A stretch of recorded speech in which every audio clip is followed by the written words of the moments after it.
So first of all emergency provision देखिए तीन तरह के हैं, 352, 356 और 360, तीनों ही पढ़ देते हैं। देखिए 17 का मतलब क्या होता है, खतरा। खतरे के बाद क्या होती है, इमरजेंसी। पार्ट 18 के अंदर अपनी इमरजेंसी आती है। 352 से 360 आर्टिकल्स हैं, 352, 356 एंड 360 ये आर्टिकल्स अपन को देखना है, right. So first of all article 352, article 352 का मतलब क्या होता है, national emergency. Just concentrate on concentrate here please, everybody please concentrate here. So first of all article 352, article 352 का मतलब क्या होता है, नेशनल इमरजेंसी, ठीक है। तो नेशनल इमरजेंसी एक्सटर्नल वार या फिर एक्सटर्नल एग्रेशन या फिर आर्म्ड रेबेलियंस, ठीक है। देखो दो तरह की होती है, national emergency. National emergency can be divided into two part, external और इंटरनल। इंटरनल क्या होगा, आर्म्ड रेबेलियन, और एक्सटर्नल होगा अपना या तो कोई युद्ध कर दे, जैसे अभी मान लीजिए चाइना युद्ध कर दे तो क्या हो जाएगा, वो एक्सटर्नल इमरजेंसी हो और हम इमरजेंसी लगा दें, या फिर कोई एक्सटर्नल एग्रेशन हो, ठीक है, ये वार ही होता है, ठीक है। वार या फिर एक्सटर्नल एग्रेशन और रेबेलियन, आर्म्ड रेबेलियन हो तो उसको ये नेशनल इमरजेंसी कहेंगे। उसको क्या बोलेंगे अपन, उसको प्यार से अपन नेशनल इमरजेंसी बोलेंगे, राइट। तो देखिए नेशनल इमरजेंसी में अब है ना, ये दो आर्टिकल्स अपन को देखने पड़ेंगे। देखिए एक था इंदिरा गांधी के पहले का टाइम, ठीक है, इंदिरा गांधी जी का पहले का टाइम, और एक इंदिरा गांधी जी का बाद का टाइम, ठीक है। तो जब इंदिरा गांधी जी ने नेशनल इमरजेंसी लगाई थी तो उसके अंदर बहुत ह्यू एंड क्राई हुआ था। लोगों ने बोला था डेमोक्रेसी का कत्ल हो गया है, ठीक है, डेमोक्रेसी का डेथ हो गया है, कत्ल हो गया है, ठीक है। तो उसको सुधारने के लिए 44th कॉन्स्टिट्यूशनल अमेंडमेंट लेकर आए थे। तो ओरिजिनली ये था कि नेशनल इमरजेंसी इंटरनल डिस्टर्बेंस, अगर इंटरनली कोई डिस्टर्बेंस होगा, मान लो इंदिरा गांधी का घर है, इसको सबने घेर लिया, ठीक है, जो कि उस वक्त हुआ था एक्चुअल में, ठीक है। तो इंदिरा गांधी ने क्या करा, इमरजेंसी लगा दी। भाई इतनी सी बात पे इमरजेंसी नहीं लगेगी, इन्होंने बोला डेमोक्रेसी के अंदर, इन्होंने बोला 44th कॉन्स्टिट्यूशनल अमेंडमेंट में armed rebellion should be there, right. क्या होगा, armed rebellion should be there instead of internal disturbances, armed rebellion should be there. और 42nd कॉन्स्टिट्यूशनल में था national emergency to a specified part, एक specified part में भी लगा सकते हैं, ये 42nd कॉन्स्टिट्यूशनल अमेंडमेंट में था, ठीक है। तो ओरिजिनली क्या था, इंटरनल डिस्टर्बेंस, 44th में हो गया भाई आर्म्ड रेबेलियन के अंदर भी होता है, राइट। तो कहने का मतलब ये है, एवरीवन प्लीज कंसंट्रेट हेयर। देखिए नेशनल इमरजेंसी टू पार्ट्स में डिवाइड हो गया, आर्म्ड रिबेलियन, वो एक्सटर्नल इमरजेंसी, और दूसरा इंटरनल इमरजेंसी। इंटरनल इमरजेंसी का मतलब क्या हो गया, आर्म्ड रेबेलियन, और एक्सटर्नल इमरजेंसी का मतलब हो गया वॉर, ठीक है। सो 42nd कॉन्स्टिट्यूशनल अमेंडमेंट के अंदर ये बोला गया है नेशनल इमरजेंसी स्पेसिफाइड पार्ट पे भी लगा सकते हैं, जैसे पूरा कंट्री है तो ये इधर नेशनल इमरजेंसी लगा दी, आर्म्ड रेबेलियन, इंटरनल डिस्टर्बेंसेस। देखो 44th कॉन्स्टिट्यूशनल अमेंडमेंट में और क्या कहा, पहले तो क्या था, इंदिरा गांधी से बोला, इंदिरा गांधी ने फ़ोन पे बोला प्रेसिडेंट से कि भैया इमरजेंसी लगा दीजिए, प्रेसिडेंट ने बोला जो हुक्म मैम, और इमरजेंसी लग गई, ठीक है। तो इधर क्या हुआ कि रिटर्न एडवाइस, कैबिनेट से तो पूछा नहीं है, कई कैबिनेट मेंबर्स को तो बाद में पता चला अरे इमरजेंसी लग गई है, ठीक है। तो अब इन्होंने बोला कि ऐसा तो नहीं लगोगे, 44th कॉन्स्टिट्यूशनल अमेंडमेंट में return advice of the cabinet, ठीक है। फिर इमरजेंसी कैन बी चैलेंज, उससे पहले इमरजेंसी को चैलेंज नहीं कर सकते थे कोर्ट के अंदर, यहाँ पर इमरजेंसी चैलेंज करना है, ठीक है। 44th कॉन्स्टिट्यूशनल अमेंडमेंट और क्या बोलता है, देखिए मान लीजिए आज के दिन इमरजेंसी लगाई तो पहले क्या था, पहले ये देखो, पहले क्या था, पहले ये था कि 2 महीने बाद आप उसको अप्रूवल कर दीजिए, ठीक है। पहले तो ऐसा था 2 महीने बाद अप्रूवल कर दीजिए, अब है 1 मंथ के अंदर अंदर आपको अप्रूवल करना पड़ेगा, ठीक है, वो भी स्पेशल मेजोरिटी से। पहले कब था, पहले क्या था, सिंपल मेजोरिटी, अब क्या है, स्पेशल मेजोरिटी, ठीक है। चलिए प्लस, ये समझ में आ रहा है पहले और बाद में, एवरीवन क्लियर है। 44th कॉन्स्टिट्यूशनल अमेंडमेंट में क्या है, periodic parliamentary approval for every 6 month, और उसके अंदर क्या चाहिए अपन को, periodic parliamentary approval for every 6 month, इसके अंदर अपन को special majority is required, special majority required होता है, राइट। चलिए नेक्स्ट 44th कॉन्स्टिट्यूशनल अमेंडमेंट में क्या है कि अगर हटानी हो, इमरजेंसी हटानी हो तो क्या होगा, 1/10 ऑफ लोकसभा, ठीक है। Return advice to speaker, speaker को रिटर्न एडवाइस देंगे, स्पेशल सिटिंग होगी within 14 days, disapproving only Lok Sabha, Lok Sabha के अंदर होगा ये, ठीक है, राज्यसभा से आपको करना ही नहीं है, ठीक है। देखो लगाना हार्ड हो गया, हटाना इजी हो गया। हटाना तो कितना इजी है, 1/10 ऑफ लोकसभा मेंबर बोलेंगे भैया हमें नहीं पसंद इमरजेंसी, इमरजेंसी हटाइए, ठीक है। तो return advice of the speaker, return advice देंगे स्पीकर को, एक स्पेशल सिटिंग हुई विद इन 14 दिन में, ऐसा नहीं कि हाँ ठीक है करते हैं स्पीकर सिटिंग करते हैं, 14 डेज़ के अंदर सिटिंग होनी पड़ेगी। 14 डेज़ की सिटिंग होने के बाद डिसअप्रूव हो जाएगा वो, ओनली लोकसभा के अंदर आपको सिंपल मेजोरिटी से पास कराना होगा। This is about what, this is about the emergency. तो लगाना हार्ड हो गया, हटाना इजी हो गया। हटाने का इतना इजी हो गया, लगाने के लिए क्या है कि 1 मंथ के अंदर, विद इन 1 मंथ तुम्हें अप्रूवल लेनी पड़ेगी पार्लियामेंट की स्पेशल मेजोरिटी से, ठीक है, both houses, Lok Sabha as well as Rajya Sabha. हटाना इजी हो गया। हटाने के लिए क्या करना है, सिर्फ और सिर्फ लोकसभा से लेना है, ठीक है। स्पेशल सिटिंग होगी 14 डेज के अंदर, 1/10 लोकसभा मेंबर्स को बोलना होगा, राइट। तो जल्दी से रिवीजन हो रहा है, दिस इज रिवीजन क्लास, ठीक है। अगर इसको डिटेल में देखना है, आधे घंटे का लेक्चर देखना है इमरजेंसी के ऊपर ही, 45 मिनट्स का, तो आप देख सकते हैं explainer series, the explainer series on Unacademy, right. Next is state list. State list का क्या होता है, देखो स्टेट लिस्ट कंकरेंट लिस्ट पे है। जैसे इमरजेंसी लगती है ना, तो स्टेट की पावर में क्या अंतर होता है, ठीक है, सेंट्रल और स्टेट का रिलेशन किस तरह से होता है। तो देखो स्टेट लिस्ट जो होती है वो कंकरेंट लिस्ट में हो जाएगी, मतलब स्टेट वाले भी लॉ बना सकते हैं। ये सुनो बच्चों, स्टेट वाले भी कानून बना सकते हैं, बट ये कानून, जैसे कंकरेंट लिस्ट में क्या होता है, both state as well as centre can formulate the कानून, ठीक है, बट सेंटर का माना जाएगा, ठीक है। अगर सेंटर का कानून, इन दोनों का कानून होगा तो सेंटर के ऊपर प्रेफरेंस दे रहा होगा। इसी तरह से इमरजेंसी लगने के बाद स्टेट लिस्ट कंकरेंट लिस्ट की तरह बिहेव करने लग जाती है। Executive direction at any matter, centre can give the executive direction कि एग्जीक्यूटिव वालों ये काम करो, मतलब एडमिनिस्ट्रेशन के अंदर क्या होगा, centre can give the direction to the executives, right.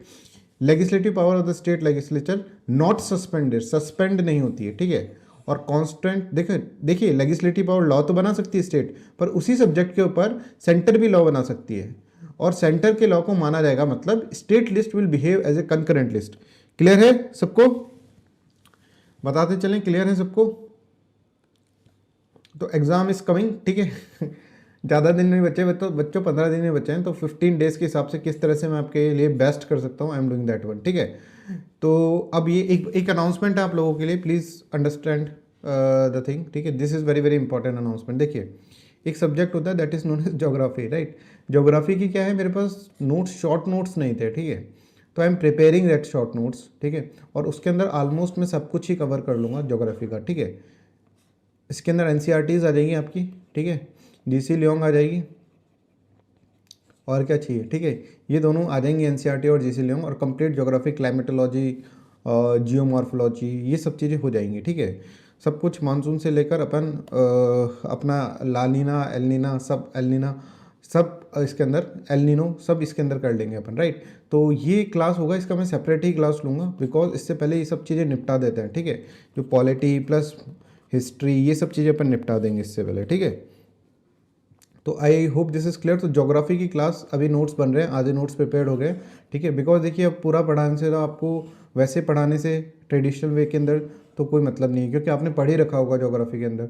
तो मैं नोट्स बना देता हूँ, शॉर्ट नोट्स, क्योंकि मेरे पास अवेलेबल नहीं थे, तो मैं पहले ही सोच रहा था कि स्किप कर देते हैं ज्योग्राफी को, but it is very important, geography important है, तो अपन इसको डिटेल में कर लेंगे, don't worry about that, right. चलिए बस आप लोगों को सिर्फ देखिए, what I want from your side is that just study, ठीक है।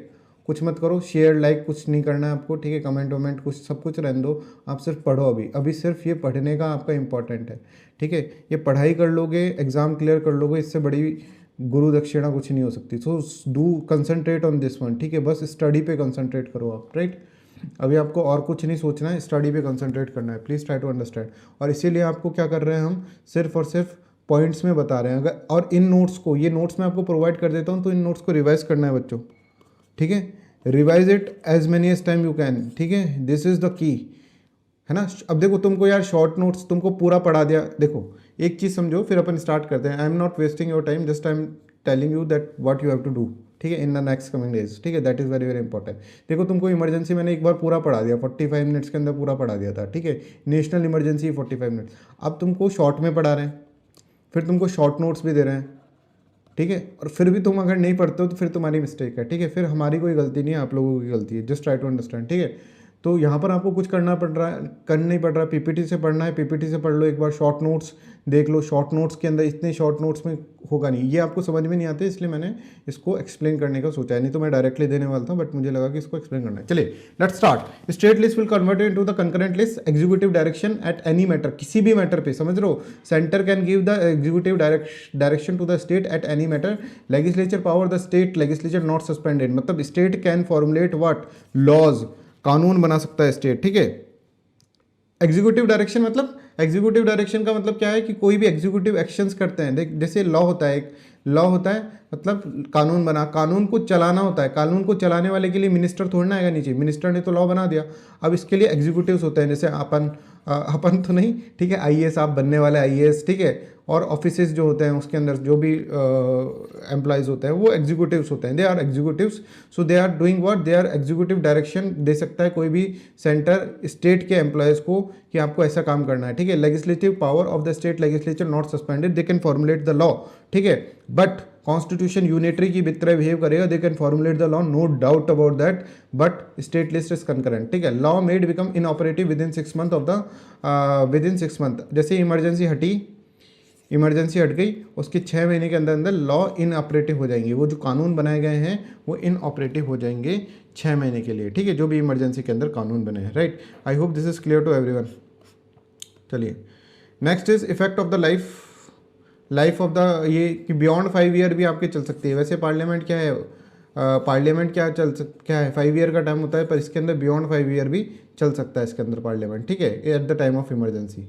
ओके चलिए नेक्स्ट इज फंडामेंटल राइट्स पे क्या असर पड़ेगा। तो हम देख रहे हैं फंडामेंटल राइट्स जो है वो 2 तरह के आर्टिकल्स, एक 350 आर्टिकल, एक 359 आर्टिकल है। तो 358 आर्टिकल में लिख रखा है article 19 automatically suspended, automatically suspend हो जाएगा तुम्हारा 19 वाला अधिकार, ठीक है। बट ये समझो, इधर देखो सब, आर्टिकल 19 ऑटोमेटिकली सस्पेंड है, जैसे इमरजेंसी लगेगी ऑटोमेटिकली सस्पेंड हो जाएगा। ये कब, जब इमरजेंसी एक्सटर्नल इमरजेंसी लग रही है तब होगा, ठीक है। Only in case of war और द एक्सटर्नल इमरजेंसी, ठीक है, एक्सटर्नल एग्रेशन, मतलब एक्सटर्नल इमरजेंसी जब लग रही है ना तब आर्टिकल 19 ऑटोमेटिकली सस्पेंड हो जाएगा।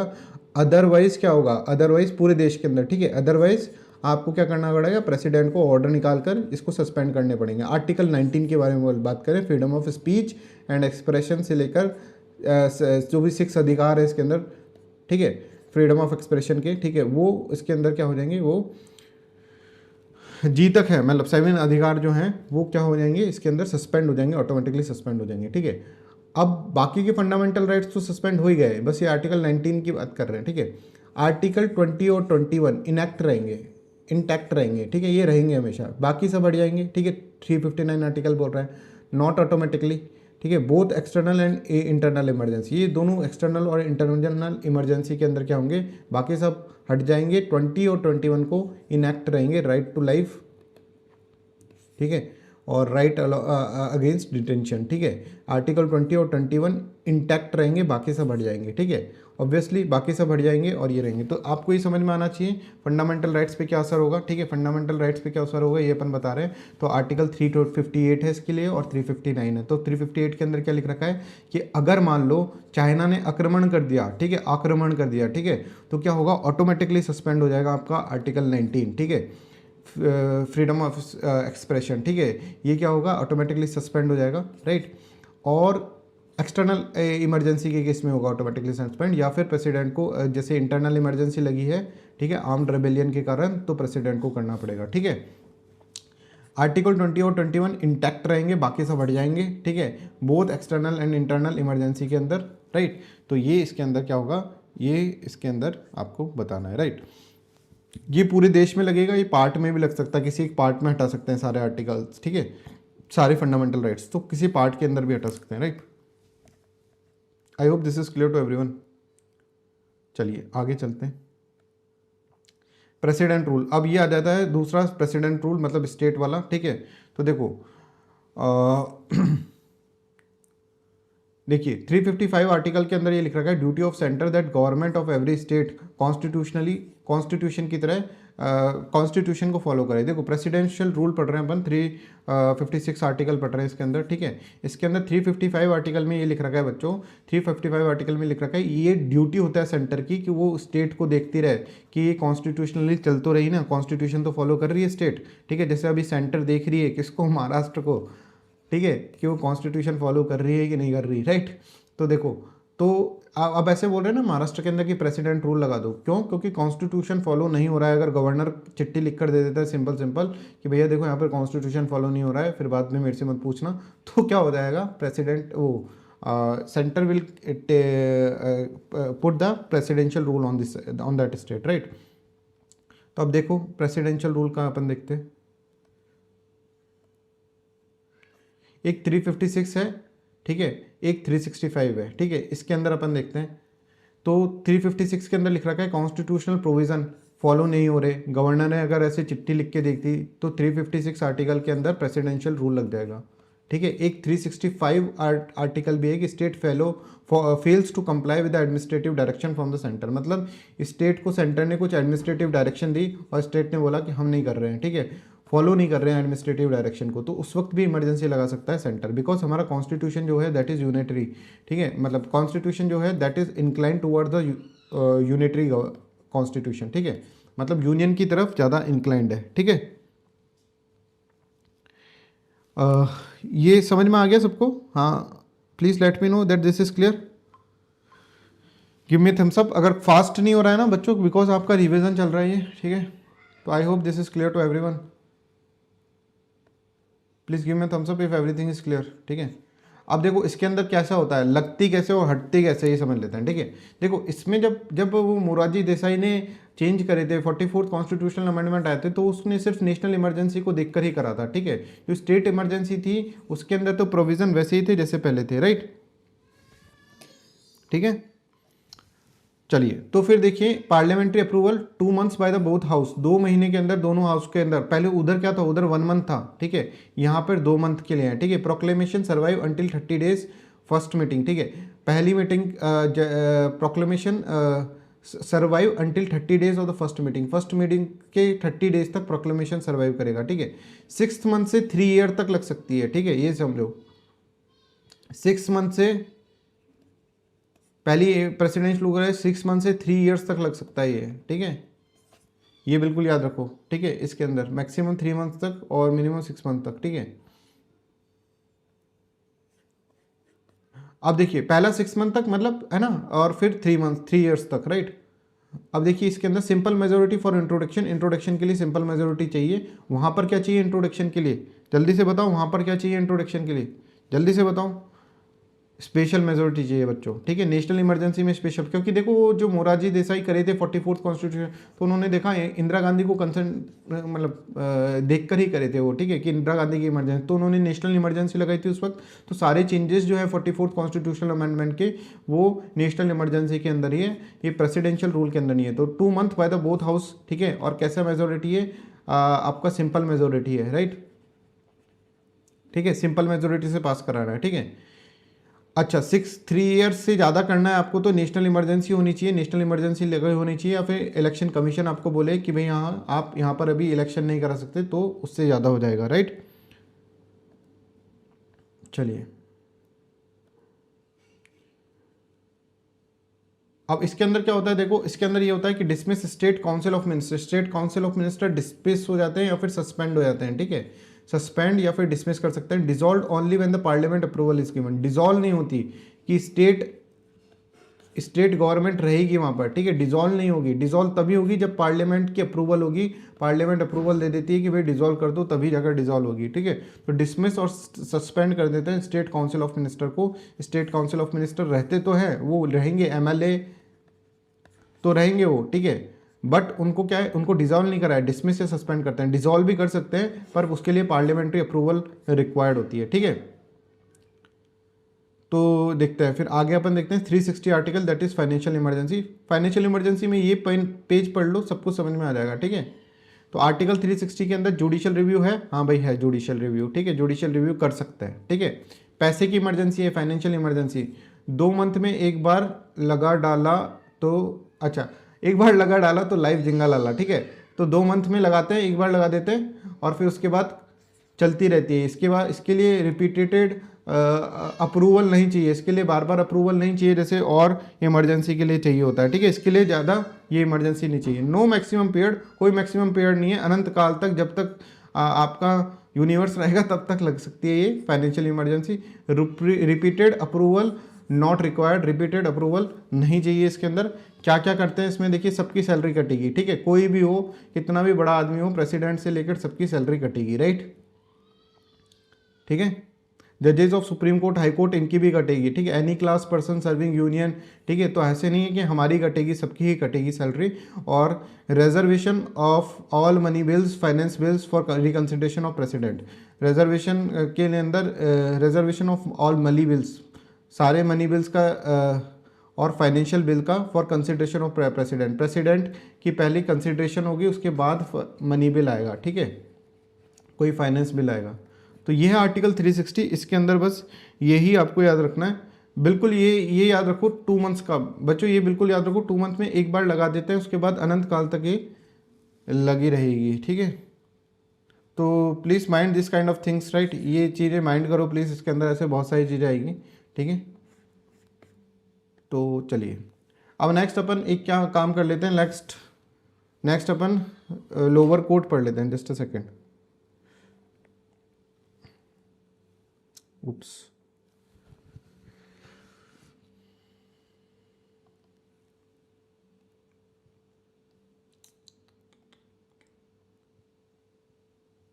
चलिए चलो। तो देखिए ये हाई कोर्ट नहीं है, ये है लोअर कोर्ट, ठीक है, ध्यान रखिए। ये लोअर कोर्ट है, लोअर कोर्ट पढ़ लेते हैं। आपको पता है हमारी जुडिशरी जो है that is to integrated judiciary है। मतलब नीचे लोअर कोर्ट्स होते हैं, सबऑर्डिनेट कोर्ट जिसको अपन बोलते हैं, ठीक है। ऊपर होते हैं हाई कोर्ट और उसके ऊपर होंगे सुप्रीम कोर्ट, ठीक है। Is this clear? अब सिमरन क्या पूछ रही है? 2 मंथ वाला, 2 मंथ, एक बार 2 मंथ्स के अंदर आपको अप्रूवल लेनी होती है, ठीक है। जैसे मैंने आपने मान लीजिए आज फाइनेंशियल इमरजेंसी लगाई, ठीक है। यू हैव टू, आज आपने फाइनेंशियल इमरजेंसी लगाई तो 2 मंथ्स के अंदर उसका क्या करना पड़ेगा, अप्रूवल लेना पड़ेगा, ठीक है। एक बार अप्रूवल ले लिया तो फिर उसको कंटिन्यू कर सकते हो आप, राइट। तो ये लोअर कोर्ट के बारे में अपन पढ़ रहे हैं, ठीक है। तो लोअर कोर्ट होता है क्या होता है ये अपन देख लेते हैं। देखो हाई कोर्ट और ये भी मैं पढ़ा दूंगा, ठीक है, अगर आप चाहते हैं तो 2 मिनट में, ज़्यादा टाइम नहीं लगेगा इसके अंदर। ये याद कर लो कि लोअर कोर्ट के अंदर तो that is more than sufficient. 2 तरह के होते हैं, एक तो सिविल केसेस होते हैं, क्रिमिनल केसेस होते हैं। आपको पता होना चाहिए सिविल और क्रिमिनल केसेस होते हैं। ये सिविल केसेस जो होते हैं वो डिस्ट्रिक्ट कोर्ट के अंदर जाते हैं, ठीक है। अब इसमें हाई कोर्ट भी पढ़ा देते हैं, ठीक है। हाई कोर्ट की अपीलेंट जुरिस्डिक्शन भी अपन पढ़ा देंगे, राइट। डिस्ट्रिक्ट कोर्ट और सेशन कोर्ट। सेशन कोर्ट के अंदर बच्चों क्रिमिनल केसेस होते हैं और डिस्ट्रिक्ट कोर्ट के अंदर सिविल केसेस होते हैं, ठीक है।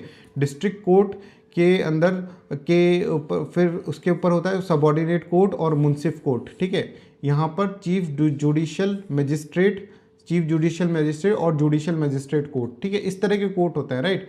तो डिस्ट्रिक्ट कोर्ट, सबऑर्डिनेट कोर्ट, मुंसिफ कोर्ट और यहाँ पर judicial magistrate court, chief judicial magistrate court और सेशन कोर्ट, इस तरह से होता है। मुंसिफ कोर्ट सबसे नीचे होता है, ठीक है। फिर सबऑर्डिनेट कोर्ट होता है, फिर डिस्ट्रिक्ट कोर्ट होता है, राइट।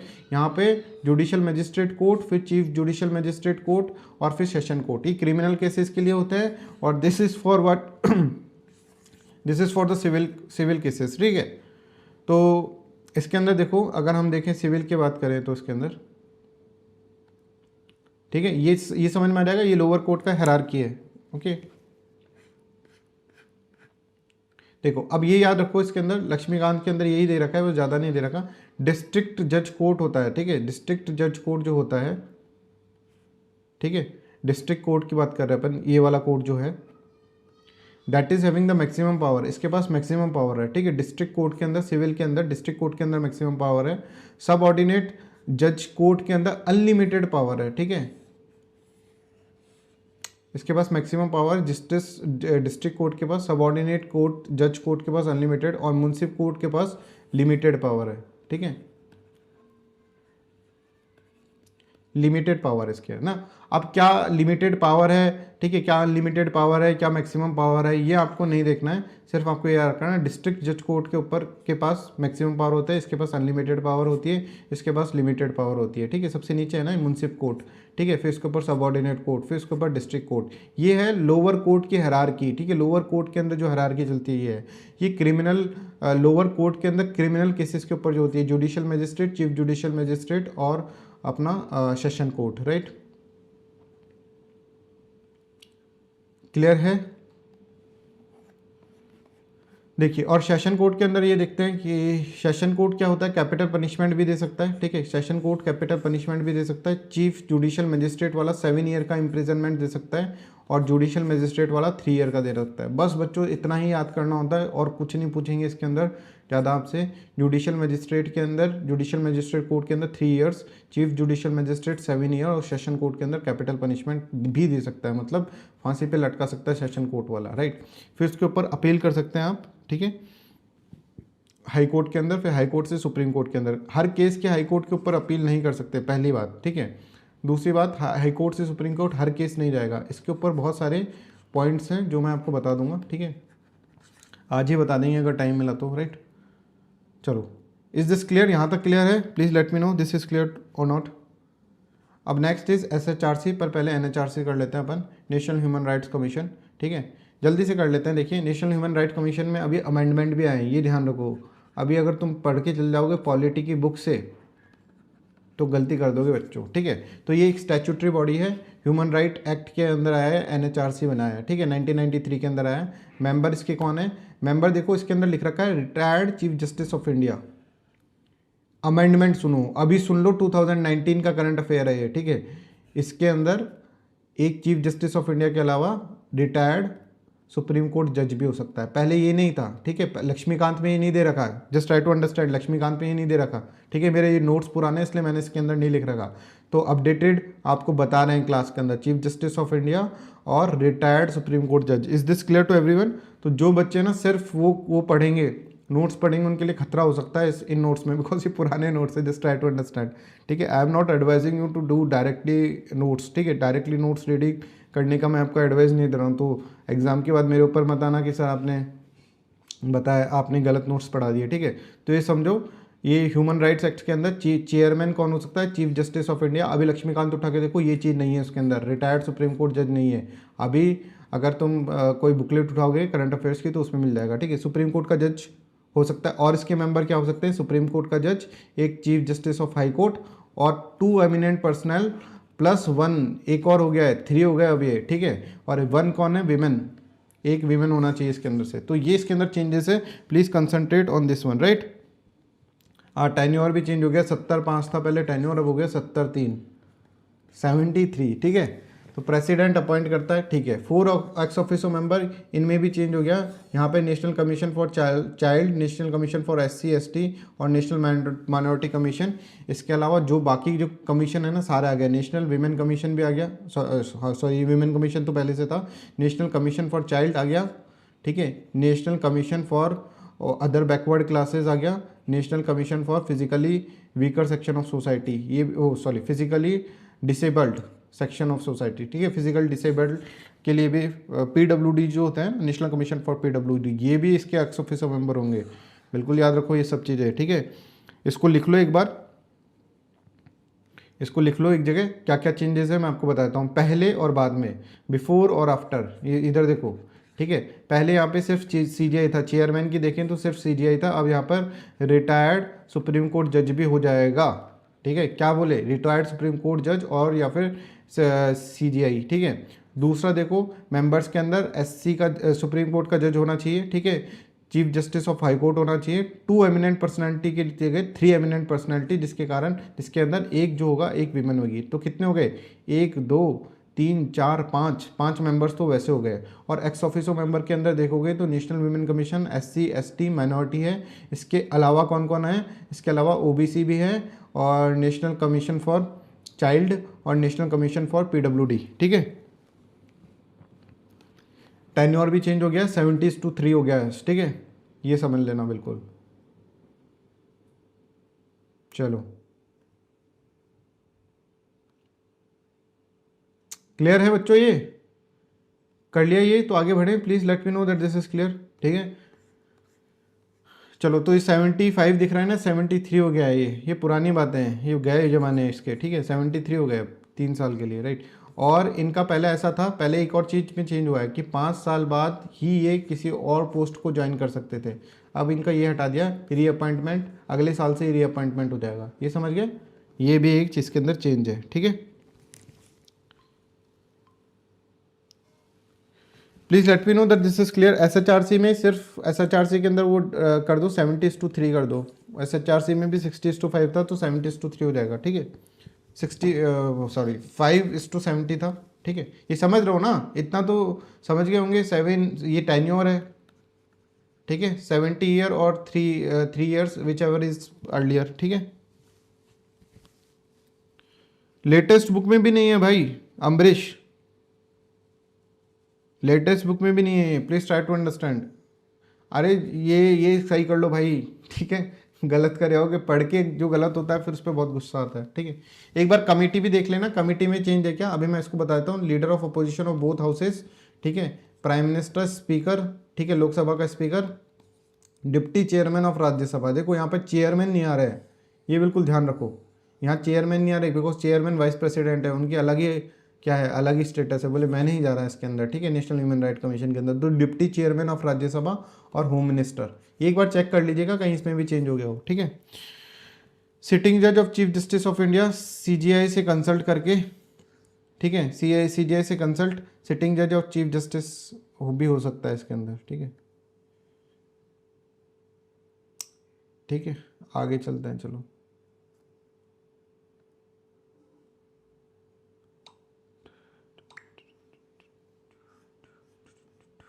ग्राउंड्स, हटने के ग्राउंड्स क्या हैं, इंसॉल्वेंट है, पेड एम्प्लॉयमेंट, मिसबिहेवियर और इनकैपेसिटी। सुप्रीम कोर्ट के पास भेजना पड़ेगा। मिसबिहेवियर और इनकैपेसिटी होगा तो सुप्रीम कोर्ट की एडवाइस जो होगी वो प्रेसिडेंट पे बाइंडिंग नहीं होगी, समझ में आ रहा है, ऐसे हटेंगे। इंसॉल्वेंट, पेड एम्प्लॉयमेंट के लिए तो डायरेक्टली हट जाएंगे। मिसबिहेवियर करा उन्होंने, मान लो बिहेव अच्छे से नहीं करा, ठीक है, या फिर इनकैपेसिटी है तो सुप्रीम कोर्ट के पास भेजना पड़ेगा। सुप्रीम कोर्ट के बाद फिर नॉन बाइंडिंग और प्रेसिडेंट है, ठीक है, सुप्रीम कोर्ट कुछ भी बोलेगा हटा दो, प्रेसिडेंट बोले नहीं हटा रहे, हमारी मर्जी, ऐसा भी हो सकता है, ठीक है। माइंड अनसाउंड होंगे तो फिर तो हटाना ही पड़ेगा, ठीक है, कन्विक्टेड होंगे तो भी हटाना पड़ेगा। तो मिसबिहेवियर और इनकैपेसिटी के लिए सुप्रीम कोर्ट की इंक्वायरी होती है, ठीक है, समझ में आ गया, सुप्रीम कोर्ट की इंक्वायरी होगी मिसबिहेवियर और उसके लिए, ठीक है। अच्छा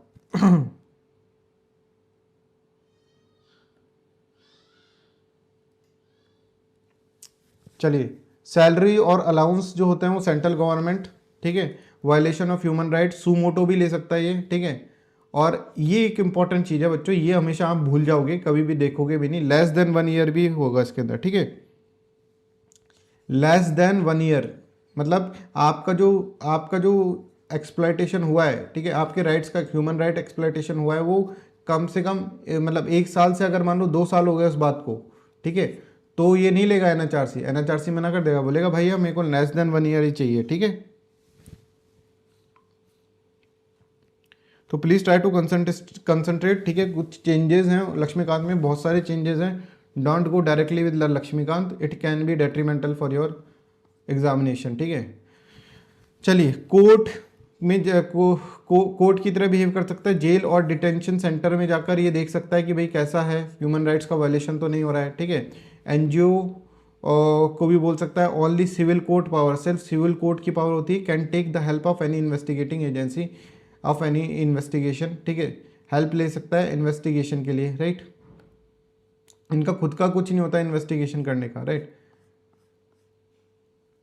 अब देखो, रिपोर्ट की बात करते हैं हम। सेंट्रल गवर्नमेंट को 1 मंथ के अंदर ये बताना होगा कि भाई क्यों नहीं मानी उसको, उसने कुछ, मान लो उसने कुछ करा, ठीक है, उसने कुछ कहा कि नेशनल ह्यूमन राइट कमीशन ने बोला कि भाई ऐसा कर दो, सेंट्रल गवर्नमेंट से बोला, अब खुद तो कर नहीं सकता, खुद गवर्नमेंट में तो है नहीं, तो क्या बोलेगा कि भाई ऐसा कर दो, तो सेंट्रल गवर्नमेंट को बताना पड़ेगा 1 महीने के अंदर कि उसकी बात क्यों नहीं मानी। और अगर मिलिट्री के ऊपर कराए तो 3 महीने में बताना पड़ेगा कि उसकी बात क्यों नहीं मानी, ठीक है, क्यों नहीं मानी उसकी बात सेंट्रल गवर्नमेंट को 1 महीने में बताना पड़ेगा, और मिलिट्री के लिए 2-3 महीने के अंदर बताना पड़ेगा।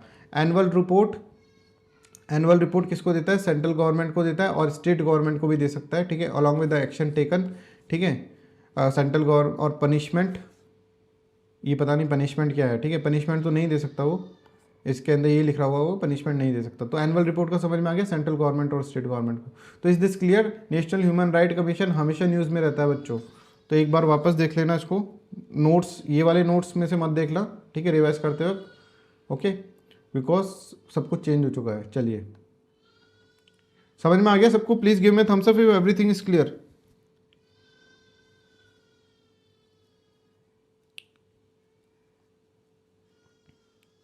प्लीज गिव मी, अरे 70:3 है विश्वकर्मा, जो इसका टेन्योर है दोनों का 70:3 है, 70 ईयर्स और 3 years, whichever is earlier। ठीक है, तो ये अपना हो गया NHRC SHRC। ठीक है, चलो आगे चलते हैं, देखते हैं आगे क्या आता है इसके अंदर।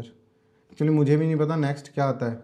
चलो इंटरस्टेट रिलेशन, ये भी बताते हैं इंटरस्टेट रिलेशन के अंदर। देखिए जब भी कोई दो स्टेट के बीच में, इधर देखो बहुत इंपॉर्टेंट चीज बता रहा है, आर्टिकल 131 बता रहे हैं आपको, पूरा अच्छे से रिवाइज करवा देंगे, don't you worry about that. एक तो यार इसमें है ना, चलो ठीक है इधर ही बता देते हैं, इधर समझो। आर्टिकल 131 क्या है, सुप्रीम कोर्ट का आर्टिकल है। जब भी देखो क्या होता है, एक स्टेट दूसरे स्टेट से लड़ेगा, लड़ाई कर रहे हैं, ठीक है, वर्सेस के अंदर है, या फिर स्टेट सेंटर से लड़ेगा, या सेंटर और ग्रुप ऑफ स्टेट लड़ेगा, या सेंटर प्लस स्टेट दूसरे स्टेट से लड़ेगा। ठीक है, इन सब केस के अंदर आपको कहाँ जाना पड़ेगा, सीधे आपको सुप्रीम कोर्ट के पास जाना पड़ेगा। ठीक है, original and exclusive jurisdiction of supreme court. समझ गए, हाई कोर्ट में काम नहीं चलेगा इसके अंदर, दो स्टेट लड़ रहे हैं आपस में, high court will not take care of this one, because this is the power of supreme court. Supreme court के पास ही जाना पड़ेगा आपको। ठीक है, is this clear?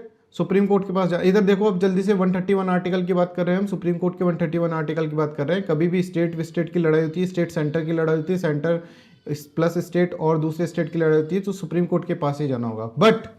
But 4 exception है इसके, 4 एक्सेप्शन है, ये पूछा जाता है।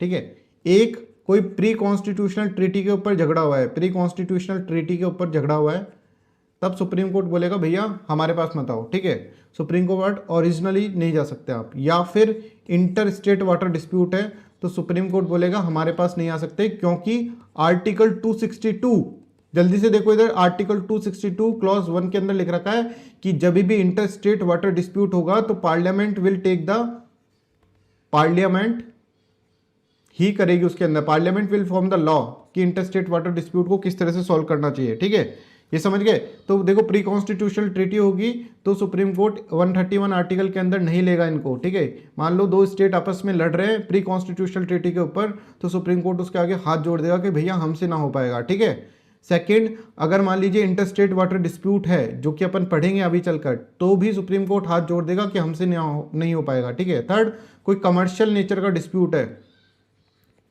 कमर्शियल नेचर का डिस्प्यूट है, तो भी सुप्रीम कोर्ट मना कर देगा। फोर्थ पॉइंट, ठीक है, ये देखो सारे पॉइंट नहीं लिखे रहते, किसी में 2 पॉइंट लिखेंगे, 3 पॉइंट लिखे होंगे, एग्जाम में पूछ लिया जाएगा। फाइनेंस कमीशन के ऊपर, फाइनेंस कमीशन के ऊपर अभी मैटर पेंडिंग है, फाइनेंस कमीशन उसको देख रहा है। ठीक है, तो इन 4 सिचुएशनों में बच्चों आर्टिकल 131 विल नॉट वर्क। ठीक है, otherwise this is the original and exclusive jurisdiction. Original और एक्सक्लूसिव ज्यूरिसडिक्शन का मतलब क्या है, सबसे पहले सीधे आप सुप्रीम कोर्ट के पास जा सकते हो, दैट इज ओरिजिनल। ठीक है, सुप्रीम कोर्ट ले सकता है सीधे इसको। ठीक है, ये आप जा सकते हो सुप्रीम कोर्ट के पास। और एक्सक्लूसिव मतलब सिर्फ सुप्रीम कोर्ट ही लेगा और कोई कोर्ट नहीं लेगा, हाई कोर्ट, सबऑर्डिनेट कोर्ट तो लेगा ही नहीं। ठीक है, हाई कोर्ट, क्योंकि ये स्टेट और स्टेट का मामला है। ठीक है, स्टेट और सेंटर का मामला है, सेंटर और स्टेट का मामला है। ठीक है, सेंटर प्लस स्टेट और एक और स्टेट का मामला है। समझ में आ गया?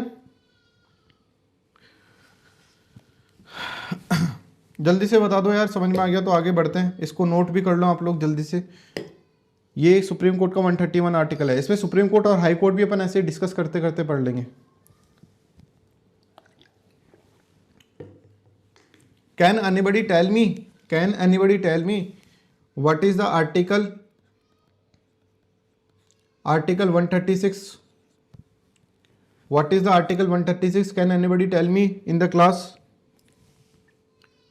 कोई इंटेलेक्चुअल पर्सन बैठा हो क्लास में तो please let me know, please tell me that what is article 136। जल्दी बताओ बच्चों, 136 आर्टिकल। बाकी लिखते रहो, जिसको आता है वो बता दो, बाकी ये सब कुछ लिख लो। ये 4 एक्सेप्शन है, pre constitutional treaty, inter state water dispute और कमर्शियल नेचर और फाइनेंस कमीशन के ऊपर मैटर पेंडिंग है तो नहीं होगा। ठीक है, 131 आर्टिकल।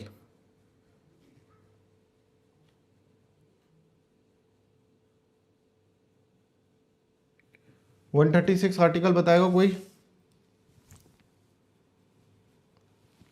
ठीक है, special leave petition, very good. 136 article के अंदर स्पेशल लीव पिटिशन।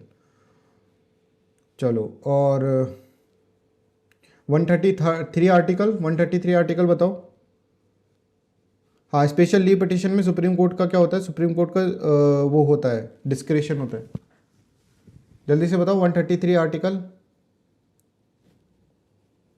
एनीबडी? देखो आर्टिकल याद नहीं करने, बट फिर भी सुप्रीम कोर्ट के तो याद होने ही चाहिए, सुप्रीम कोर्ट की होनी चाहिए, बिकॉज ये सब न्यूज़ के अंदर है, इसीलिए पूछ रहे हैं आपसे। 133 anybody?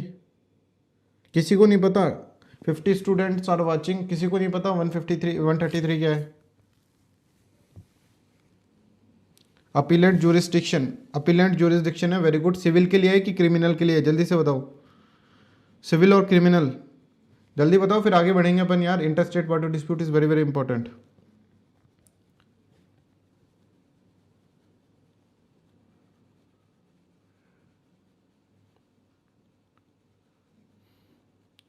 Appellate jurisdiction on civil matter, ठीक है। चलो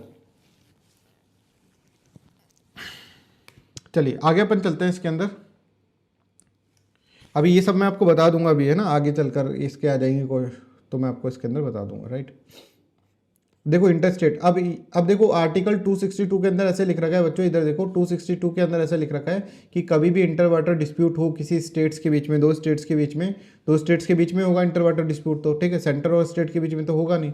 स्टेट 1 और स्टेट 2 के बीच में कभी इंटर वाटर डिस्प्यूट हो तो पार्लियामेंट को हैंडल करना है इसको, ठीक है। इसके अंदर सुप्रीम कोर्ट में नहीं भागोगे आप, ठीक है। ये 262 आर्टिकल के अंदर लिख रखा है, ठीक है। तो इसके अंदर पार्लियामेंट ने ऐसे लिख रखा है कि पार्लियामेंट ने दो एक्ट बना दिए इसके ऊपर, ठीक है, एक्ट 1 और एक्ट 2। एक्ट 1 क्या है, रिवर बोर्ड एक्ट, ठीक है। रिवर बोर्ड एक्ट का मतलब क्या है, वो रिवर को सेंट्रल ले लेगा, ठीक है। वो रिवर बोर्ड एक्ट से वो अगर मान लो कोई डिस्प्यूटेड रिवर है, मान लो कोई एक रिवर है जो डिस्प्यूटेड है दो स्टेट के बीच में, स्टेट 1 अपना क्लेम कर रहा है, स्टेट 2 अपना क्लेम कर रहा है, तो सेंटर बोलेगा ना तेरा ना इसका, ठीक है, बीच में मैं रख लेता हूँ उसको, ठीक है, और मैं अपने हिसाब से डील करूंगा इसको। दूसरा है inter water dispute. Inter water dispute के अंदर क्या होगा, इंटर वाटर डिस्प्यूट अच्छा कैसे करेगा, रिवर बोर्ड एक्ट के अंदर एक रिवर बोर्ड बना देगा और रिवर बोर्ड विल डिसाइड, ठीक है, river board will take care of the river, ठीक है।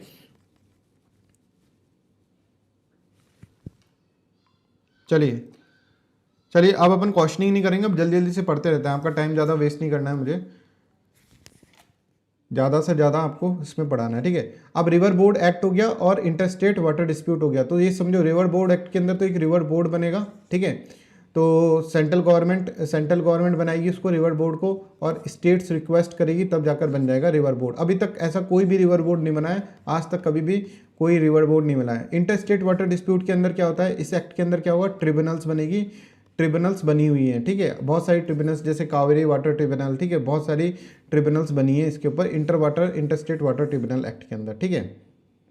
तो इंटरस्टेट वाटर ट्रिब्यूनल एक्ट के अंदर एक होता है डिस्प्यूट रेजोल्यूशन कमिटी, ठीक है, वो आपको 1 साल का टाइम देगा, 1 साल का टाइम देगा कि भाई तुम अपने आप में ही डिस्प्यूट रिजॉल्व कर लो, क्यों ट्रिब्यूनल का जजमेंट देखो दो भाई हैं, मान लो दो भाई हैं आपस में लड़ रहे हैं, तो अच्छी बात यही है ना कि आपस में अपना सुलझा ले खुद ही। तो ये जो है ना, इसके अंदर इंटरस्टेट वाटर डिस्प्यूट एक्ट के अंदर डिस्प्यूट रेजोल्यूशन कमेटी फॉर्म होगी, जिसके अंदर इनको 1 साल दिया जाएगा कि आपस में ही सुलझा लो, क्यों ज़बरदस्ती ट्रिब्यूनल के पास जाता हो, बिकॉज ट्रिब्यूनल एक के फेवर में देगा तो दूसरा नाराज होगा और मन में बीच में खटास पड़ जाएगी इनके, ठीक है।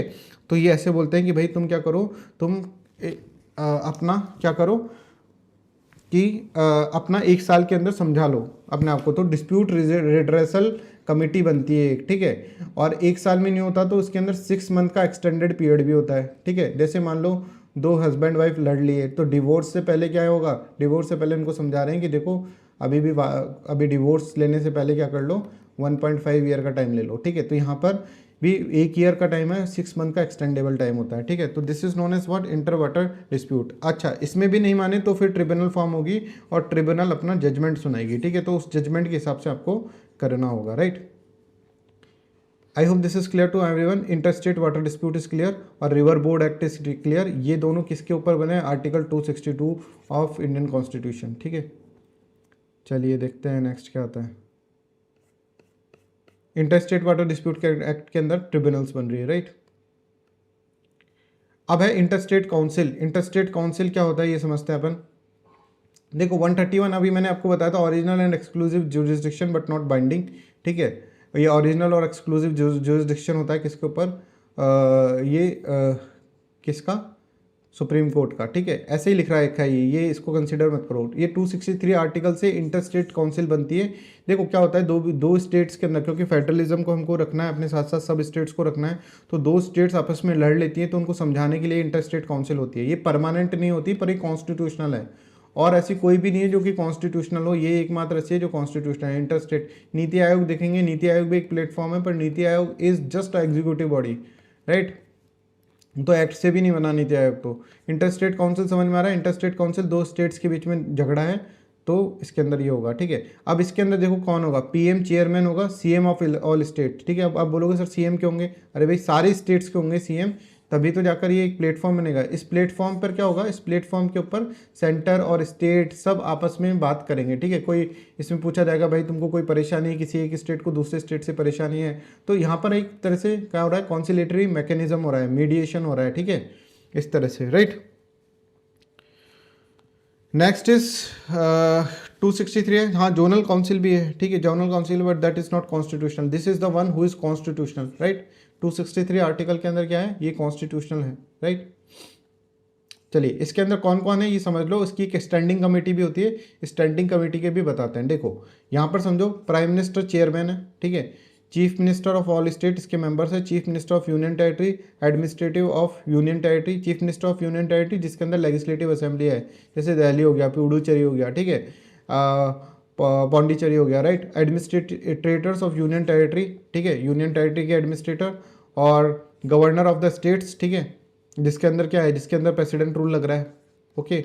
6 सेंट्रल कैबिनेट मिनिस्टर, ये बहुत इंपॉर्टेंट है, 6 सेंट्रल कैबिनेट मिनिस्टर होगा इंक्लूडिंग होम मिनिस्टर, ये बहुत इंपॉर्टेंट है, ये रखिए, ये याद रखिएगा, 6 है इसके अंदर, ठीक है, क्योंकि ये इसकी क्या है, ये इसकी इंटरस्टेट काउंसिल है, ठीक है, ये इंटरस्टेट काउंसिल है, और इसके अंदर एक स्टैंडिंग कमेटी होती है। स्टैंडिंग कमेटी के अंदर कैसा होता है ये समझो, ये समझ के कुछ नहीं है, प्राइम मिनिस्टर है और चेयरमैन और सारे स्टेट्स के, यूनियन टेरिटरी की जिसके अंदर लेजिस्लेटिव असेंबली है, एडमिनिस्ट्रेटर जिसके अंदर यूनियन टेरिटरी है और जिसके अंदर प्रेसिडेंट रूल लग रहा है वहाँ की गवर्नर, और 6 सेंट्रल कैबिनेट मिनिस्टर, सब ऊपर ऊपर के लोग आ गए, ठीक है। प्राइम मिनिस्टर और सारे सारे स्टेट्स के क्या आ गए, ऊपर के लोग आ गए। उस वक्त गवर्नर ऊपर का होगा तो गवर्नर आ गया, एडमिनिस्ट्रेटर आ गया है, यूनियन टेरिटरी के अंदर, यूनियन टेरिटरी के अंदर सीएम अरविंद केजरीवाल टाइप, ठीक है, और CM of all state. Is this clear? Do let me know that this is clear और नॉट।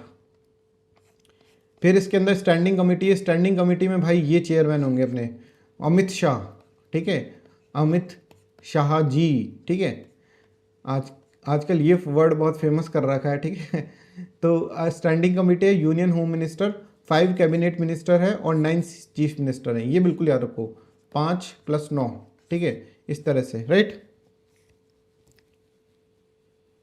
हाँ ऑब्वियसली नॉमिनेटेड बस प्राइम मिनिस्टर अपना, बिल्कुल करेक्ट है, right. I hope this is clear to everyone. चलिए नेक्स्ट अपन करते हैं। हाँ ये देखो, ये full faith and credit clause होता है, ठीक है, ये बिल्कुल समझो। देखो ऐसा होता है, देखिए कि इंडिया एक ही देश है ना, तो यहाँ पर जैसे मान लो आपका कुछ केस चल रहा है यहाँ पर, ठीक है, मान लो स्टेट ऑफ राजस्थान के अंदर केस चल रहा है, ठीक है, तो वो आप मान लो महाराष्ट्र शिफ्ट हो गए, तो महाराष्ट्र के कोर्ट्स के अंदर उसका अवेलेबिलिटी होनी चाहिए, ठीक है, कि आप यहाँ पर भी अपना केस लड़ सकते हो। समझ में आ रहा है? समझ में आ रहा है? जैसे सुशांत सिंह राजपूत के केस के अंदर मुंबई में केस हुआ था पर पटना में एफआईआर कराई थी, ठीक है, तो वहाँ की पुलिस देख रही थी उस टाइम पर, ठीक है। तो इसका ये क्यों है कि भाई मुंबई में केस हुआ है तो फिर मुंबई वाले ही देखेंगे, पर ये इसलिए हुआ है because full faith and credit clause, ठीक है, क्योंकि हमारा एक ही देश है। तो एक्ट ऑफ वन स्टेट, ठीक है, can be recognise in another state. पहले तो ये है कि एक्ट जो है, जैसे एक स्टेट के अंदर कोई कानून बन रहा है तो दूसरा स्टेट के अंदर रिकॉग्नाइज कर सकते हैं इन केस कि भाई ऐसे ट्रांसफर हो रहा है केस, तो right. Public act, legislative and executive acts, ठीक है, पब्लिक एक्ट कौन से होते हैं, लेजिस्लेटिव एंड एग्जीक्यूटिव एक्ट। और पब्लिक रिकॉर्ड क्या होता है, जो of judicial proceeding, official book register record के अंदर होता है, वो पब्लिक रिकॉर्ड होता है, ठीक है, जिसको अपन रूल्स भी बोलते हैं, ठीक है। तो अब देखिए इसके अंदर क्या है, will decided by the parliament, ये डिसाइड होता है पार्लियामेंट के द्वारा, ठीक है, कि कौन सा ये पब्लिक एक्ट मान्य होगा सब जगह, ठीक है। और parliamentary records, sorry public record judicial proceeding, right. और इसके अंदर will decided by the parliament only to the civil judgment not to the criminal, ठीक है। सिविल जजमेंट के लिए बोलेंगे, क्रिमिनल जजमेंट के लिए नहीं मानेंगे इसको, राइट। तो इसका मतलब ये है, देखो यार, एक सेकंड मैं समझाता हूँ इसको, एक मिनट। क्या है यार, हाँ देखो, एक्ट ऑफ वन स्टेट, एक स्टेट के अंदर कानून है, can be recognise in another state, दूसरे स्टेट के अंदर भी रिकॉग्नाइज हो सकता है वो। Act of one state can be recognise in what, in the another state also. Sushant Singh Rajput का इसमें एग्जाम्पल नहीं लगेगा because it is only for the civil case, ठीक है। तो पार्डन मी फॉर दैट। तो act of one state can be recognise in the another state, ठीक है। Public act, legislative and executive acts होते हैं, ठीक है। लेजिस्लेचर ने या फिर एग्जीक्यूटिव एक्ट, तो उसको मान्य होता है ये, राइट, दूसरे स्टेट में भी। पब्लिक रिकॉर्ड और जुडिशियल प्रोसीडिंग सिविल केसेस के अंदर, ठीक है, सिविल केसेस के अंदर मान्य होता है, राइट। पब्लिक रिकॉर्ड और judicial proceeding, official book, registrar और रिकॉर्ड के अंदर जो होता है that is known as public record. चलिए, will decide by the parliament, कौन डिसाइड करेगा, पार्लियामेंट डिसाइड करेगा कौन से रिकॉर्ड्स होने चाहिए, ठीक है, कौन से नहीं होने चाहिए। Only to the civil proceeding, civil judgment not to the criminal, ठीक है, सिविल जजमेंट के लिए होगा, not to the criminal judgment, right. तो ये क्लियर है सबको, समझ में आ गया कि भाई दूसरे स्टेट के एक्ट्स भी मान्य होंगे क्योंकि हम एक ही कंट्री के अंदर रहते हैं, इस तरह का है ये। तो एक बार इसको देख लो, public act as well as public record, ठीक है, जुडिशियल प्रोसीडिंग, ऑफिशियल बुक के अंदर जो लिखा होता है रजिस्टर रिकॉर्ड्स के अंदर, राइट। चलो, article interstate trade and commerce, interstate trade and commerce part 13 के अंदर है, 301 आर्टिकल से 307। अब ये सारे आर्टिकल है ना, मुंह जबानी याद होने चाहिए आपको, ठीक है। 301 आर्टिकल 301 क्या बोलता है, देखो बहुत इंपॉर्टेंट है, this is very very important, मतलब सारे नहीं, इंपॉर्टेंट याद होने चाहिए।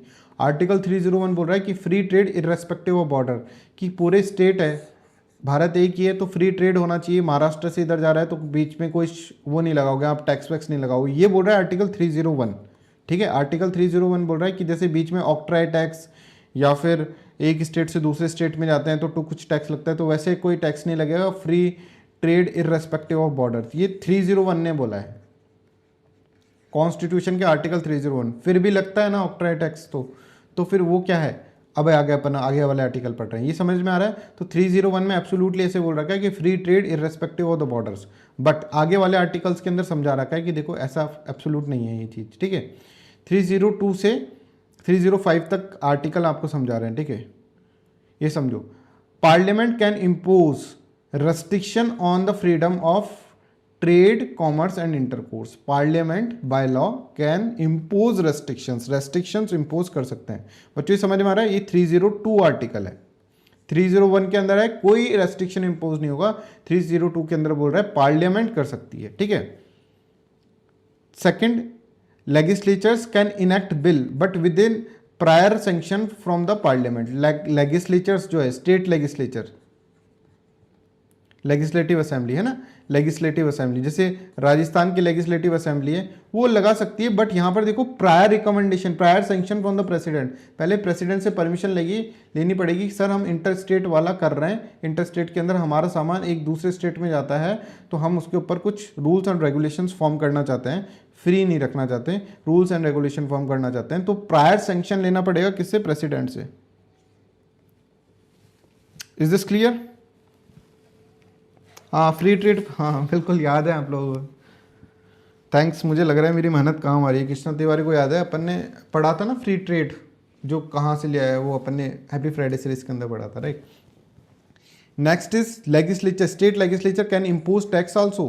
तो 305 ऐसे बोलता है, 302, 303 और 304 इसके अंदर इस तरह से होगा, ठीक है। तो ये इसके अब ये ऐसे नहीं देखना ये 302 है, ये 304 है, 305 है, इन सब आर्टिकल 302 से 305 का क्रक्स मैंने आपको इसमें बता रखा है, ठीक है। I hope this is clear यार, इतना तो समझते हो गए। Parliament can impose restriction on freedom of trade, commerce and intercourse, parliament कर सकती है रेस्ट्रिक्शंस इम्पोज, ठीक है। सेकंड, लेजिस्लेचर मतलब स्टेट लेजिस्लेचर, ठीक है, can enact bill but with the prior sanction from the president, president से प्रायर सेक्शन लेना पड़ेगा, प्रायर सेंक्शंस लेने पड़ेंगे, ठीक है। फिर third is legislature, state legislature can impose tax also, इसलिए टैक्स होता है, इसलिए ऑक्ट्राय टैक्स होता है, ठीक है। तो ये आर्टिकल्स बहुत इंपॉर्टेंट होते हैं। 301 के अंदर तो बोल रखा है कि भाई 301 में बोल रखा है कि हाँ आपको फ्री ट्रेड है, विद इन द बॉर्डर्स के ऊपर कोई रेस्ट्रिक्शंस नहीं है, फ्री ट्रेड है। चलो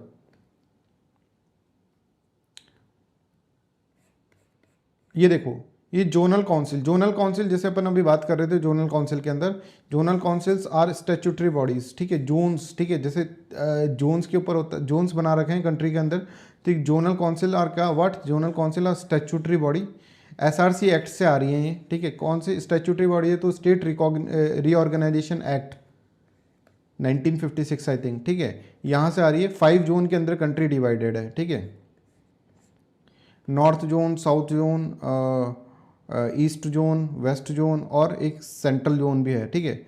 अच्छा, नॉर्थ ईस्ट काउंसिल अलग होती है, नॉर्थ ईस्ट काउंसिल इसके अंदर नहीं आती, जोनल काउंसिल के अंदर, वो अलग ही है नॉर्थ ईस्ट काउंसिल, ठीक है। कंपोजिशन क्या है, अमित शाह जी है इसके अंदर भी, जोन के ऊपर भी अमित शाह जी हैं, ऐसे याद करो, जोन पे अमित शाह जी खड़े हैं, ठीक है। तो होम मिनिस्टर है, ठीक है, chief minister plus 2 other minister from each state, 2 states के 2 मिनिस्टर होंगे फ्रॉम ईच स्टेट, ठीक है। और administrator of each union territory, administrator of each union territory भी इसके अंदर होगा, राइट। तो ये क्या है, जोनल काउंसिल है, ठीक है। Zonal councils are statutory body, SRC act से बनी है ये, ठीक है। और 5 जोन्स होते हैं, ठीक है। Composition home minister, chief minister और 2 other minister from each states, ठीक है। और administrator of union, each union territory, अगर उस जोन के अंदर कोई यूनियन टेरिटरी आ रही है तो उसका एडमिनिस्ट्रेटर भी होगा, right. 2 other minister from each state का मतलब समझ रहे हो कि जितनी भी स्टेट आ रही है उस जोन के अंदर, जैसे नॉर्थ जोन के अंदर कितनी स्टेट आ रही हैं, ठीक है, उनके हर एक के 2-2 मेंबर्स होंगे, ठीक है। अगर मान लो 5 स्टेट आ रही है तो 5, हर एक के 2-2 मेंबर्स होंगे, ठीक है। I hope this is clear to everyone. तो जोनल काउंसिल का मतलब समझ के, स्टैट्यूटरी बॉडी है, एसआरसी एक्ट से बनी है, 5 जोन्स हैं, ठीक है। और composition home minister, chief minister, 2 other ministers from each state, ये आपका सेंट्रल स्टेट रिलेशंस हो गया है काफ़ी कुछ इसके अंदर, ठीक है। एडमिनिस्ट्रेटर ऑफ ईच, एक होता है आर्टिकल 253। आर्टिकल 253 क्या होता है कि इसके अंदर यह है कि भाई अगर मान लो कोई इंटरनेशनल ट्रीटी है तो centre can formulate the law on the state list, state list पे फॉर्मुलेट कर सकती है अगर 253 आर्टिकल के अंदर आ रहा है तो। 253 आर्टिकल ये बोलता है अगर कोई इंटरनेशनल ट्रीटी है तो उसके ऊपर कर सकती है, ठीक है।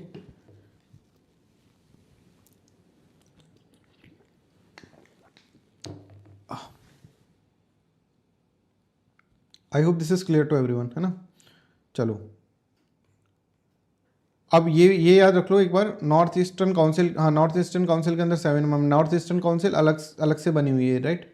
हाँ अब ये याद रख लो, पहला तो तुम सबको पता होना चाहिए कि दादर दीव एंड दादर नागर हवेली ये दोनों एक ही हो गई हैं अब, शायद यूनियन टेरिटरी, है ना, एक ही बन गई है, मर्ज हो गई हैं, ठीक है। तो किस हिसाब से यूनियन टेरिटरी बनी है ये आपको याद रखना, इस पर बहुत अच्छे अच्छे क्वेश्चन आते हैं बच्चों, just try to understand, this is very very important. Daman and Diu and Dadra Nagar Haveli, ठीक है, ये कल्चर के बेसिस पे उनको यूनियन टेरिटरी का कैटेगरी में डाला है, ठीक है। क्यों डाला है यूनियन टेरिटरी की कैटेगरी में, कल्चर के बेसिस पे, ठीक है, दामन दीव और दादर नागर हवेली को, right. Is this clear. Next is Andaman and Nicobar को क्यों यूनियन टेरिटरी बोला है, because of the strategic location, strategic location के कारण अंडमान एंड निकोबार को क्या मिला है, अंडमान एंड निकोबार को, एक सेकंड जस्ट अ सेकंड,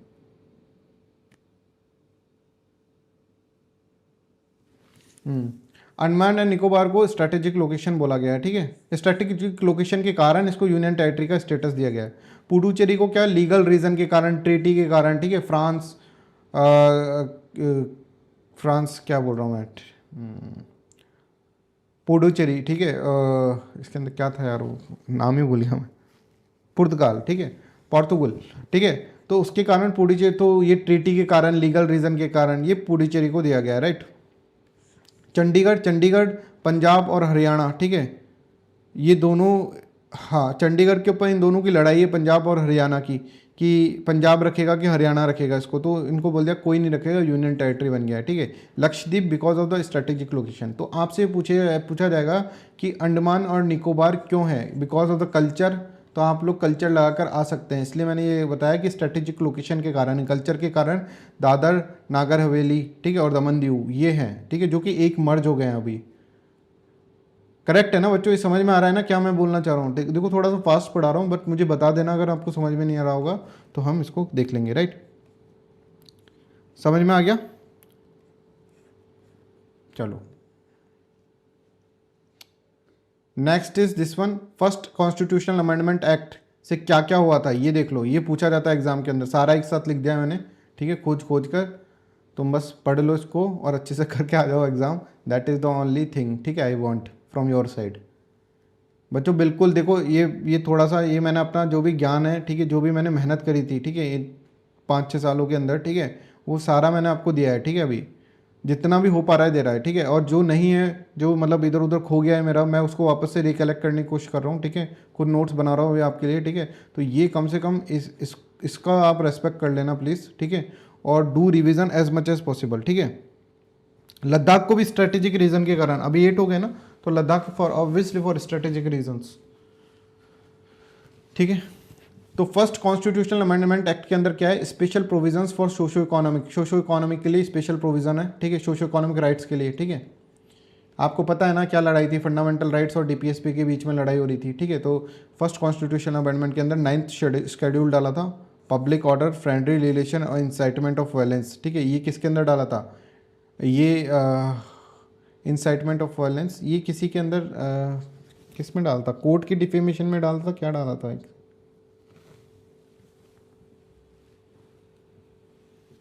हाँ कोर्ट का जो होता है, ठीक है, कंटेम्प्ट ऑफ कोर्ट के अंदर, ठीक है, नहीं सॉरी कोर्ट के अंदर नहीं है, freedom of speech and expression होगा शायद, ये freedom of speech and expression, ठीक है। Freedom of speech and expression जो है उसके अंदर क्या क्या केविएट्स हैं, ठीक है। तो ये है SMS PDF, ये आप याद कर लीजिएगा SMS PDF से, SMS PDF से आप ये याद कर लीजिएगा, राइट, ठीक है। तो ये पब्लिक ऑर्डर हो गया, ये डिफेमेशन हो गया, ये फ्रेंडली रिलेशन हो गया, इंसाइटमेंट ऑफ वायलेंस हो गया, ये सिक्योरिटी हो जाएगा, ये एम से पता नहीं क्या है, एम शायद ऐसे ही लिख दिया होगा मैंने, ठीक है, सिक्योरिटी, ठीक है। और ये देख लीजिएगा क्या है, राइट। तो I hope please let me know that this is court का क्या होता है यार, कोर्ट का है डिफेमेशन, या फिर देख लेना एक बार कंटेम्प्ट ऑफ कोर्ट का है या फिर किसका, ये देख लीजिएगा।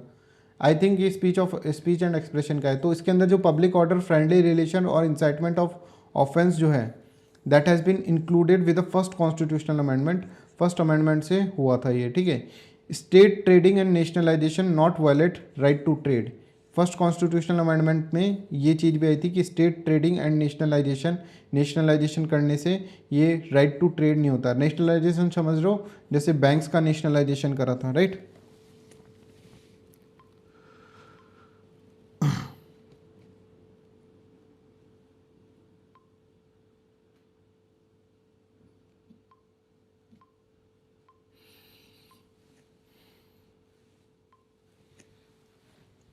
ओके चलें आगे चलें, ये एक बार आप देख लेना, ये शायद freedom of speech and expression का ही लग रहा है यार मेरे को, 19 क्लॉज 2। कोई बताएगा मेरे को इसको 19 क्लॉज 2 के अंदर आता है क्या ये, प्लीज़ लेट मी नो।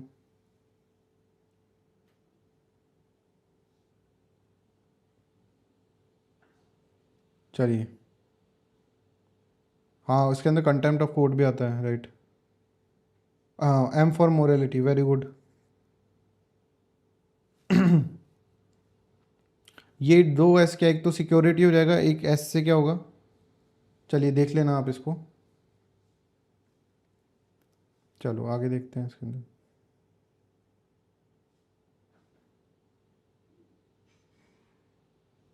ठीक है, तो ये स्पीच एंड एक्सप्रेशन का ही लग रहा है मेरे को, है ना।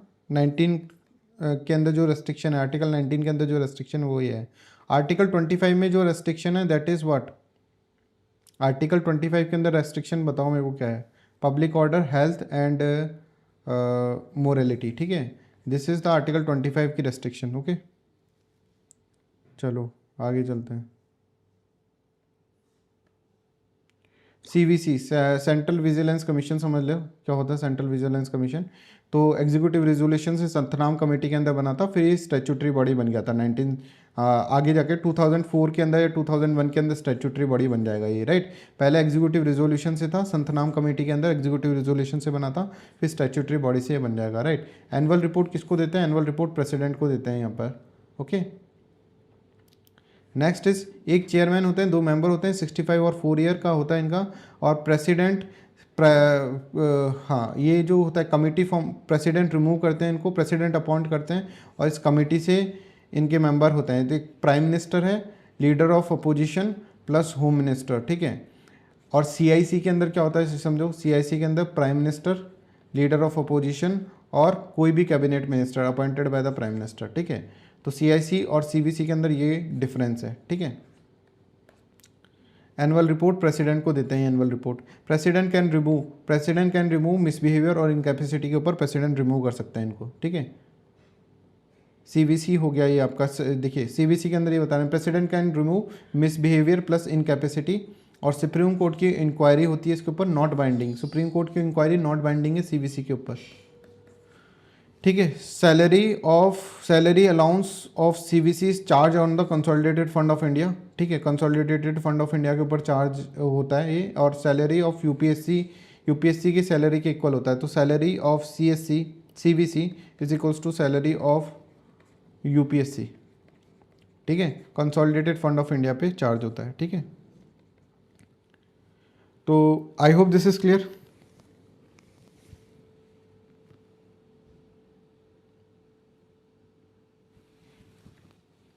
ठीक है, चलो आगे अपन बढ़ते हैं इसमें। लोकपाल क्या है? लोकपाल को तो पूरा समझा देता हूँ मैं आपको, just give me a second. देखो यार एक सेकंड रुको, इसके अंदर अगर नीचे कुछ, हाँ ये खाली स्पेस है, यहाँ पर समझा देते हैं। देखिए लोकपाल जो है ना, लोकपाल भाई साहब, ठीक है, ये इनके अंदर एक चेयरमैन होगा और चार मेंबर, ठीक है। ये 4 मेंबर यहाँ पे जुडिशल वाले होंगे, ठीक है। और ये 4 मेंबर्स के अंदर SC ST OBC विमेन और माइनॉरिटी, ठीक है, इनके लोग होंगे 4 मेंबर्स, राइट। और 4 मेंबर जुडिशरी मेंबर होंगे, ठीक है। और लोकपाल जो हैं ये सबको कर सकते हैं, प्रेसिडेंट को भी प्राइम मिनिस्टर को भी ये कर सकते हैं, ठीक है। पर प्राइम मिनिस्टर के लिए कुछ केविएट्स हैं, ठीक है। ये समझो, अगर प्राइम मिनिस्टर कोई इंटरनेशनल ट्रीटी साइन करके रहा है तो उसके ऊपर लोकपाल कुछ नहीं कह सकता। इंटरनेशनल ट्रीटी या फिर और भी चीज़ें होती हैं इसके अंदर, पर वो देखकर आप समझ जाओगे। इंटरनेशनल ट्रीटी करके आया तो लोकपाल उसके ऊपर कुछ नहीं कर सकता, ठीक है। अच्छा, प्राइम मिनिस्टर के ऊपर कोई केस चल रहा है,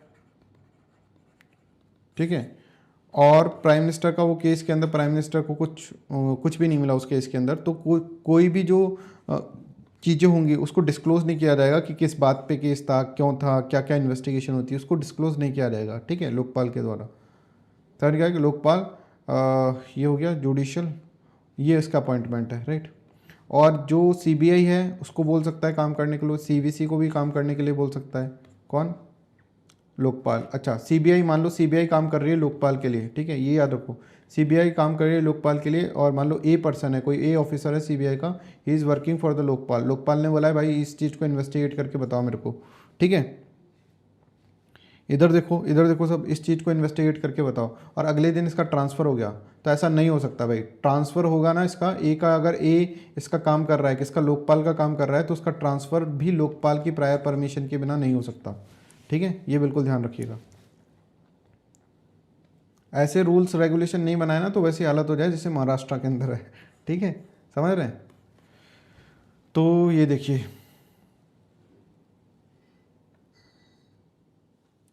लोकपाल अमेंडमेंट, CBI के लोग अपॉइंट गवर्नमेंट, अगर CBI के लोग को अपॉइंट डायरेक्टर के अलावा, पता नहीं ये क्या है लिख रखा है इसके अंदर। Group ABCD preliminary inquiry CVC अगर लोकपाल ने भेजा है तो CVC सिविल कोर्ट की तरह न्यू दिल्ली में भी, ये कुछ ऐसे लिख रखा है जो उसी वक्त समझ में आता, अब नहीं आ रहा है, राइट। समझ में आ रहा है। तो लोकपाल तो समझ गए आप, लोकपाल क्या चीज़ है। चलिए आगे चलते हैं थोड़ा।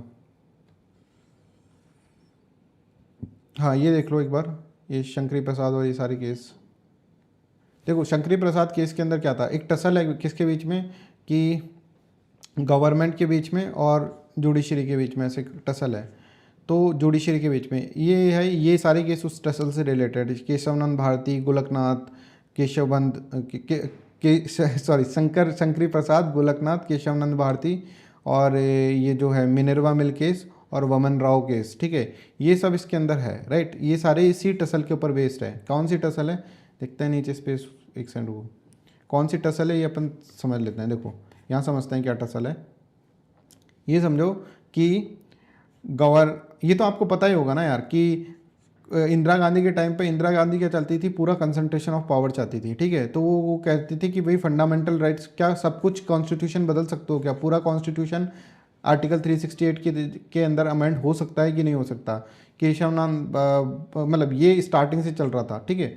तो उसके ऊपर गवर्नमेंट और इसका स्टैंड क्या क्या है ये अपन समझते हैं, राइट।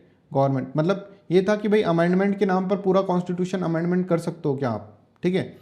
तो शंकरी प्रसाद केस के अंदर बोला, शंकरी प्रसाद के अंदर कर लिया, क्या कहा जुडिशरी ने, क्योंकि देखो शंकरी प्रसाद केस आया था 1951 के आसपास, ठीक है। और यहाँ पर उस वक्त जुडिशरी बहुत कमज़ोर थी, करिज्मेटिक लीडर्स थे हमारे जवाहरलाल नेहरू जैसे, ठीक है, और फ्रीडम फाइटर्स। तो उनके आगे उनके ऑफिस में घुसने से पहले जूते बाहर खोल के जाते थे चीफ जस्टिस ऑफ इंडिया, ठीक है। ऐसा एक डॉक्यूमेंट्री में देखा था मैंने, राइट।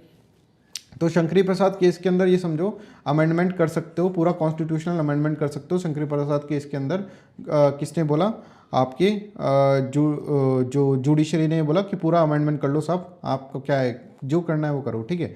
गोलकनाथ केस के अंदर उन्होंने बोला नहीं, पूरा नहीं कर सकते, अमेंडमेंट नहीं कर सकते। तो इसके अगेंस्ट में उस टाइम पर 17th कॉन्स्टिट्यूशनल अमेंडमेंट लेकर आ गए थे, ठीक है। 17th कॉन्स्टिट्यूशनल अमेंडमेंट लेकर आ गए थे उसके टाइम पर, ठीक है, गोलकनाथ के हैं, और उन्होंने बोला कि हम तो करेंगे, राइट। फिर उसके बाद केशवनंद भारती केस आया, फिर और लड़ाई होती रही बीच में, एक शायद 24th कॉन्स्टिट्यूशनल अमेंडमेंट भी आया था। इसके बाद केशवनंद भारती केस के अंदर बेसिक स्ट्रक्चर वाली डॉक्ट्रिन दी कि हाँ ठीक है तुम कर लो, डोंट वरी, कर लो तुम कॉन्स्टिट्यूशनल अमेंडमेंट कर लो, पूरा कर दो, बट बेसिक स्ट्रक्चर नहीं करना, ठीक है। तो और बेसिक स्ट्रक्चर क्या होगा ये जुडिशरी डिसाइड करेगी। तो अल्टीमेटली जुडिशरी ने अपने हाथ में पावर रखी, राइट। तो बेसिक स्ट्रक्चर की डॉक्ट्रिन दी गई केशवनंद भारती केस के अंदर, ठीक है। तो मिनर्वा मिल केस के अंदर कुछ बेसिक स्ट्रक्चर के प्रोविजंस डिसाइड करे गए, जैसे secularism is a basic structure, ये थोड़े बहुत डिसाइड करे गए, ठीक है। अब पर किसके ऊपर है, अगर कोई नया केस आएगा तो उसके ऊपर कौन डिसाइड करेगा, जुडिशरी विल डिसाइड कि ये बेसिक स्ट्रक्चर के अंदर आता है कि नहीं आता है, ठीक है। I hope you are getting this one, ठीक है। ये समझ में आ रहा है ना यार, ये कई आप बहुत जनरल चीज़ है इसलिए मैंने जल्दी जल्दी पढ़ा दिया इसको, ठीक है।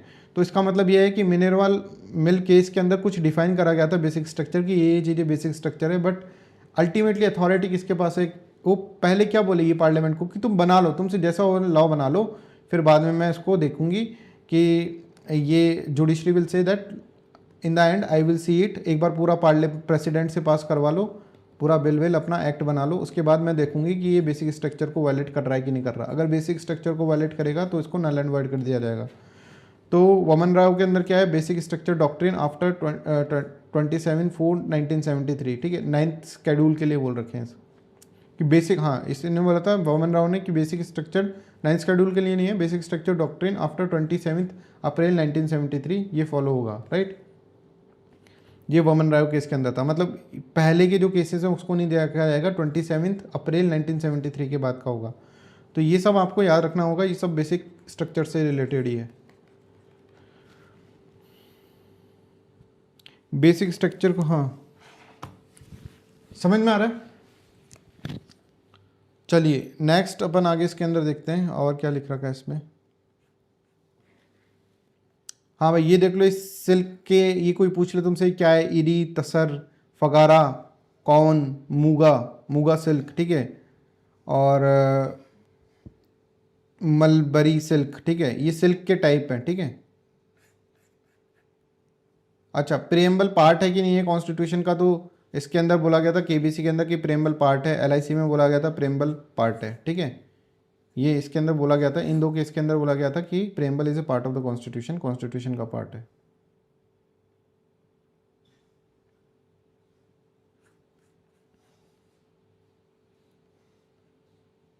ये देखो 61st कॉन्स्टिट्यूशनल अमेंडमेंट, ये बिल्कुल आते हैं एग्जाम के अंदर, ये भारी मात्रा में पूछे जाते हैं बच्चों एग्जाम के अंदर।